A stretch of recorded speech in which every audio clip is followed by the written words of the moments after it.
Halo teman-teman, hari ini kita akan membahas satu perusahaan yang menjual alat-alat berat ya.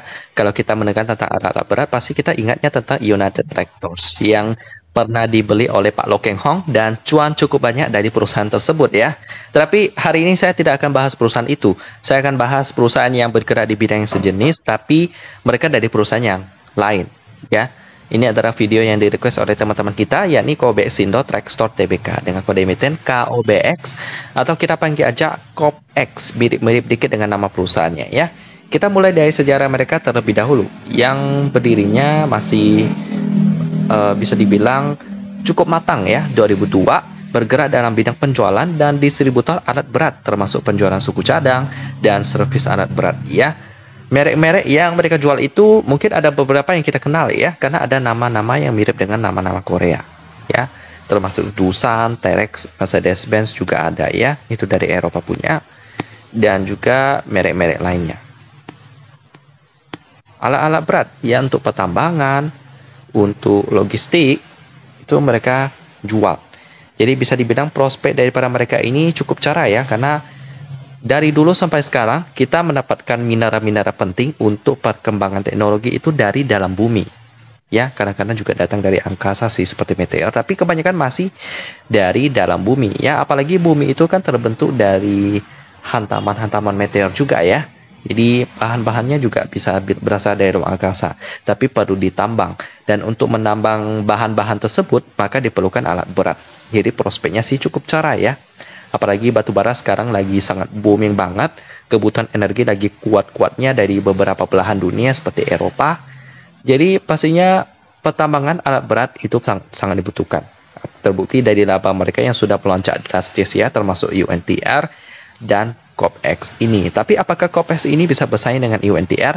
Langsung aja kita lihat ya dari pemegang saham terlebih dahulu. Ada Kobexindot Investama memegang 89,45% sahamnya. Lalu posisi publik 10,55%. Ini masih aman. Kita lihat beritanya. Kalau kita lihat di sini sih memang ada banyak berita tentang alat berat yang sangat berkontribusi dari pendapatan alat-alat berat ya. Jadi aman-aman aja. Selanjutnya kita lihat laporan keuangannya yang udah update sampai kuartal kedua KOBX ini. Kita lihat KOBX. Lalu kita download di kuartal kedua. Nah ini dia, kita download dulu. Untuk mata uang pelaporannya itu dalam bentuk dolar dan kurs konversinya 14 ribuan ya. Jadi kita kalikan 14 ribu. Selanjutnya laba rugi untuk entitas induk itu sebesar ini dia, 5 juta US dollar atau sekitar 70 M lah ya, 74 miliar rupiah.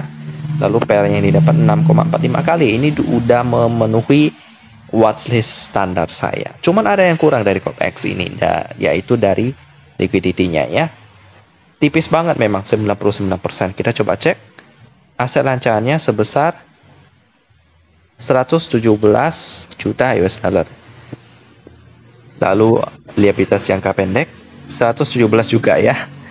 Tipis banget emang, tapi saya harus agak tegas ya. Jadi kalau memang nggak mencapai 100%, saya skip dulu, termasuk KOBX ini. Untuk turnovernya dia sebesar 2,96 miliar rupiah. Bagus, cuman ya liquidity-nya ini masih menjadi kendala. Jadi saya nggak terlalu sarankan ya untuk masuk ke KOBX. Kalau mau referensi alat berat, sebenarnya nggak ada ya di dalam watchlist saya. Tapi kalau mau yang bidang logistik ada SMDR juga. Dan juga kalau mau batu bara ada juga banyak di sini, Embab, BSSR, ITMG, bahkan PTBA. Lalu ada juga Adro, Indi, dan ABMM. Jadi silakan dipilih teman-teman, dari watchlist saya itu semuanya sih oke sih. Tapi kalau untuk KOBX ini saya belum terlalu sarankan ya. Memang agak tipis-tipis saja, tapi tetap banyak perusahaan bagus. Kenapa harus lihat ke KOBX? Nah, kita bisa lihat beberapa watchlist di dalam sini ya. Jadi bisa menjadi pilihan. Jadi kita aja pembahasan tentang KOBX, perusahaan yang menjual alat-alat berat yang liquidity-nya dikit lagi sih bisa mencapai 100%. Jadi semangat untuk mengamankan liquidity-nya. Saya tutup dan kita ketemu lagi di video selanjutnya.